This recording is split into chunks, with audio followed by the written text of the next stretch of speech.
Welcome to Democracy Roundtable. It's Thursday, April 2nd, 2026, and we have a packed show today. From the Supreme Court weighing a challenge to birthright citizenship to the escalating war in Iran and its global economic fallout, plus renewed concerns about our commitment to NATO, the headlines are relentless.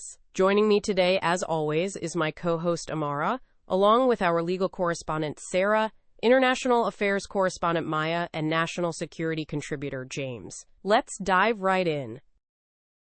Thanks, Nadia. It certainly feels like the news cycle is moving at warp speed this week. Each of these stories has profound implications for the U.S. and the world, and I'm really looking forward to getting everyone's insights. There's a lot to unpack, especially when you consider how interconnected these issues truly are.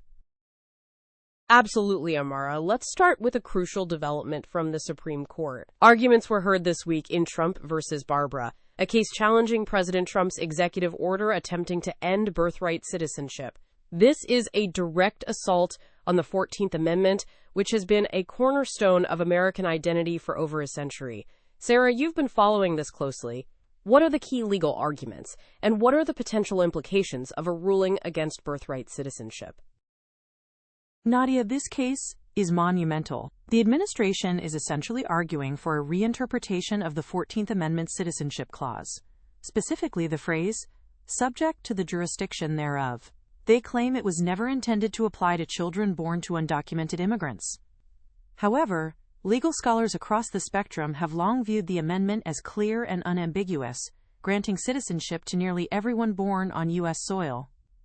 During arguments, a majority of justices, even some conservatives, appeared skeptical of the administration's position, which is a hopeful sign. But if the court were to side with the president, it would fundamentally reshape American society, creating generations of stateless individuals within our borders and raising serious questions about equal protection under the law.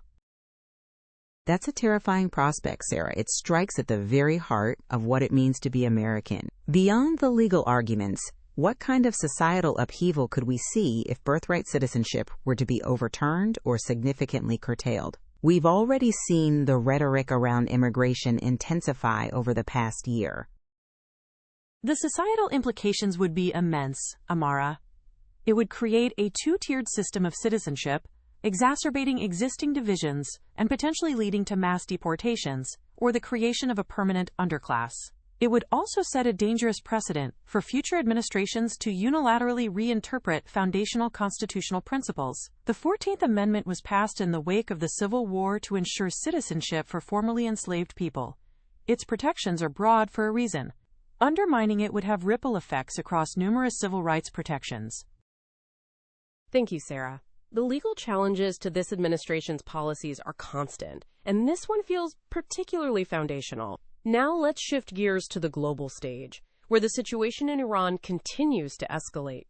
President Trump declared this week that the U.S.-Israeli war against Iran was nearing completion, a claim met with significant skepticism.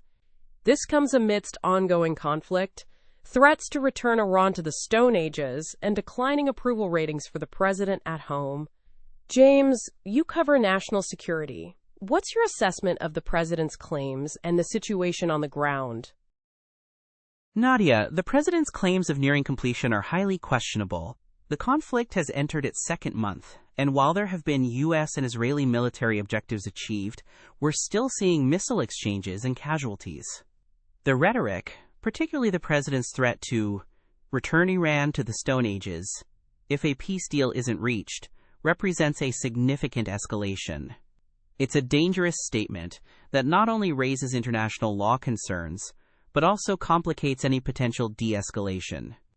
We've also seen reports that the president is considering replacing Director of National Intelligence Tulsi Gabbard because he's frustrated with her testimony regarding Iran, which suggests a desire for intelligence that aligns with his narrative, rather than objective assessments. That's incredibly concerning, James. Politicizing intelligence, especially during an active conflict, is a recipe for disaster. It echoes past administrations where intelligence was cherry-picked to justify policy. What does that mean for our allies and for the troops on the ground if the intelligence isn't being presented objectively to the president? It means a significant erosion of trust, Amora, both internally within the intelligence community and externally with allies who rely on accurate assessments. The DNI's role is to provide unvarnished truth to the president, regardless of how inconvenient it might be. If that role is undermined, it increases the risk of miscalculation, prolongs conflicts, and makes it harder to achieve strategic objectives. It also creates instability at a critical time for our national security apparatus. Maya, let's bring you in here. James mentioned the international law concerns, and the rhetoric is certainly alarming. How are our European allies reacting to both the Iran conflict and President Trump's renewed questioning of NATO's value? We've seen reports of the administration considering withdrawal from NATO and European allies expressing deep concerns, even as Senate Minority Leader McConnell and Democrats unite to affirm U.S. commitment. Nadia, the situation is extremely tense on the diplomatic front. President Trump's Stone Ages remark is not just rhetoric. Legal experts are flagging it as potentially violating international laws of war, especially if it implies targeting civilian infrastructure. Our European allies are already grappling with the economic fallout and refugee concerns from the Iran conflict, and the US's stance is creating severe strain. The administration's criticism of the UK's reluctance to engage, for instance, is straining the special relationship. More broadly, the discussions about a potential U.S. withdrawal from NATO have sent shockwaves across Europe. Despite bipartisan efforts in Congress to reaffirm commitment, the president's private comments and the very public consideration of withdrawal are deeply unsettling for allies who see NATO as the bedrock of transatlantic security. It weakens the alliance at a moment when global stability is already incredibly fragile. It seems like a deliberate strategy to destabilize Maya. How are these actions impacting the global balance of power? If the U.S. pulls back from NATO, what fills that vacuum? And what does it mean for the collective security framework that has held for decades? The vacuum would be significant, Amara. A U.S. withdrawal would fundamentally alter the balance of power, forcing European nations to significantly rearm and reorient their defense strategies.